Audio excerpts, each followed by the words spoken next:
I'm Greg Owen, motorcyclist and lawyer.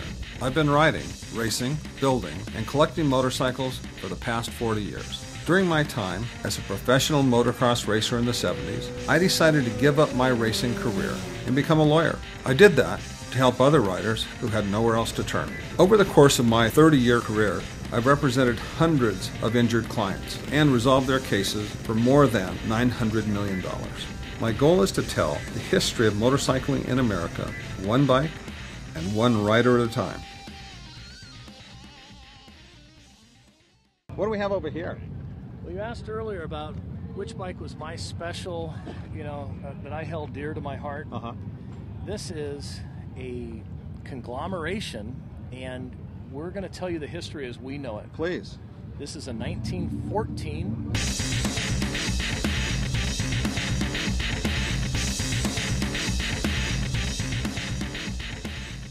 is a 14. This is original as we found it, which is 100% there. It has a 15 motor, which makes it even extremely more unique. It's got a 14 rear wheel hubs and sprockets and everything and brake assembly. It's got the buddy seat on it. And this bike, we believe, has been in this configuration since the early 20s. It was told to us by the family we got it from that it was owned by a Harley Davidson mechanic from the original factory, and we think he probably brought parts and pieces home, and he assembled this thing at home as his baby. And you know, that is great history. A lot of these motorcycles having the history is really important. I mean, if that's true, think about it. If that's a mechanic bringing home one part at a time and building his own motorcycle, that is a great story. Absolutely. So again, does this run? It does run. If you notice the mud flap, original leather mud flap on the front fender. That's original? Oh yeah. Wow. Wow. I can tell you what, that rubber on that footboard looks original. It is original. And this is the kind of bike you can't restore.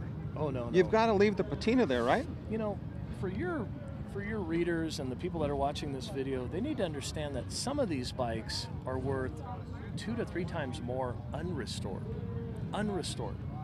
And there are those people that want to put them on a shelf or put them in their business or put them on display, but you can never ever, after you restore this, ever go back.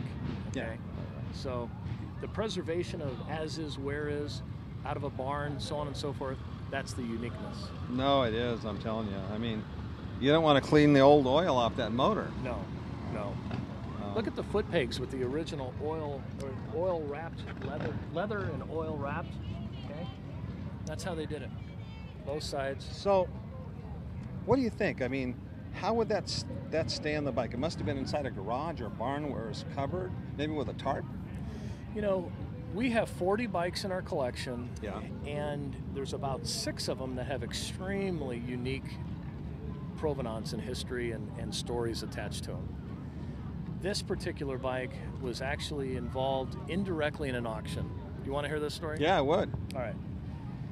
There was an estate sale in an auction, and there was an old Cadillac. I believe the Cadillac was like in the late 30s, and they were selling this Cadillac inside the barn, and next to it was a bale of hay.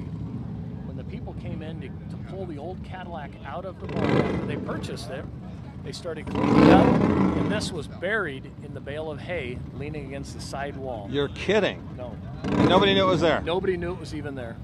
And go ahead. Well, the people that bought the Cadillac notified the auctioneer, and the estate was reopened again because they didn't know the value.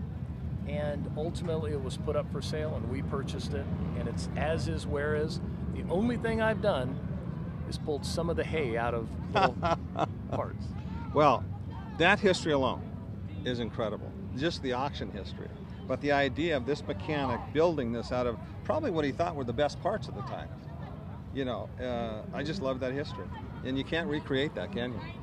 When we got the story from the family after they found the bike, they thought the bike was gone.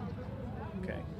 And unfortunately, generations later, really don't have the emotional attachment that you and I would if our kids were growing up and they took our bikes over or something.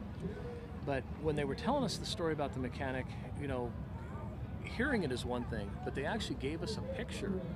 And we have a picture with a guy down on his knees, wrenching on this thing, okay? Wow. And he's looking up to the side, kind of smiling, kind of a little grin on his face as he's wrenching on this. This was his pride and joy. Okay. Wow. That picture's worth 1,000 Oh words. yeah. I actually should have the picture out here. You should. But the problem with that is I'd be telling everybody the story. I'd be here the whole time. You have to put the story down and no, put it on loop and play it on a tape. You know. Actually, this shelf right here is for that. We It have is? a TV that sits up here, but it's not here now. No. Well, I've got to tell you, this has been a huge treat, and wherever you go, I'm going to make it to Sturgis, and I'm going to come to your campground. We have a deal? Yeah, absolutely. Okay. I appreciate your time. Thanks for talking to us.